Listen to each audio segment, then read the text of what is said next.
ಇನ್ನು ಬೀದರ್ ಜಿಲ್ಲೆಯಲ್ಲಿ ಎಗ್ಗಿಲ್ಲದೆ ನಡೆಯುತ್ತಿದೆ ಅಕ್ರಮ ಮರಳು ದಂಧೆ. ಹಾಗಿದ್ರೆ ಈ ಅಕ್ರಮ ಮರಳು ದಂಧೆಯನ್ನ ಬೀದರ್ ಜಿಲ್ಲೆಯಲ್ಲಿ ಪ್ರಶ್ನಿಸರೇ ಇಲ್ವಾ?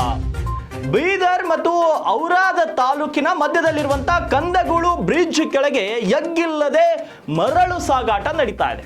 ನದಿಯ ದಡದಲ್ಲಿರುವಂತಹ ಮರಳು ಮತ್ತು ಫಲವತ್ತಾದಂತಹ ಮಣ್ಣನ್ನ ಸಾಗಾಟ ಮಾಡ್ತಾ ಇದ್ದಾರೆ.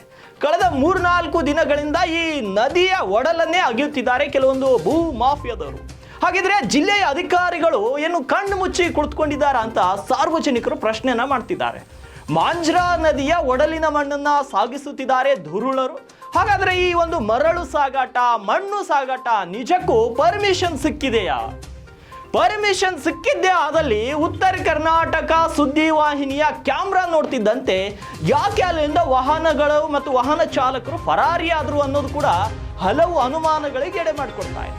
ಒಂದ್ ವೇಳೆ ಪರ್ಮಿಷನ್ ಇದ್ರೆ ಉತ್ತರ ಕರ್ನಾಟಕ ಸುದ್ದಿವಾಹಿನಿಯ ಪ್ರತಿನಿಧಿಗಳಲ್ಲಿ ಹೋದಾಗ ನಿಂತುಕೊಂಡು ಇರಬೇಕಾಗಿತ್ತು. ಆದ್ರೆ ಈ ಒಂದು ಅಕ್ರಮ ಮರಳು ಗಣಿಗಾರಿಕೆಗೆ ಪೊಲೀಸ್ ಇಲಾಖೆ, ಕಂದಾಯ ಇಲಾಖೆ, ಗಣಿಗಾರಿಕೆ ಇಲಾಖೆ, ಗ್ರಾಮ ಪಂಚಾಯತ್ ಅಧಿಕಾರಿಗಳು ಮೌನವಾಗಿದ್ದಾರೆ. ಇವರ ಈ ಒಂದು ಅಕ್ರಮ ಮರಳು ದಂಧೆಯ ವಿರುದ್ಧ ಇವರ ಮೌನ ಕಂಡಾಗ ಪರೋಕ್ಷವಾಗಿ ಇದನ್ನ ಇವರೇ ಬೆಂಬಲಿಸುತ್ತಿದ್ದಾರೆ ಅಂತ ಕಾಣಿಸ್ತಾ ಇದೆ. ಅದರಿಂದ ಈ ಮರಳು ಮಾಫಿಯಾ, ಮಣ್ಣು ಮಾಫಿಯಾ ನೀಡುವಂತಹ ಮಾಮೂಲಿಗೆ ಜಿಲ್ಲೆಯ ಈ ಎಲ್ಲ ಅಧಿಕಾರಿಗಳು ಏನು ಮೌನವಾಗಿರ್ತಾ ಇದ್ದಾರಾ ಅಂತ ಸಾರ್ವಜನಿಕರು ಇವಾಗ ಪ್ರಶ್ನೆಯನ್ನ ಮಾಡುವಂತಾಗಿದೆ.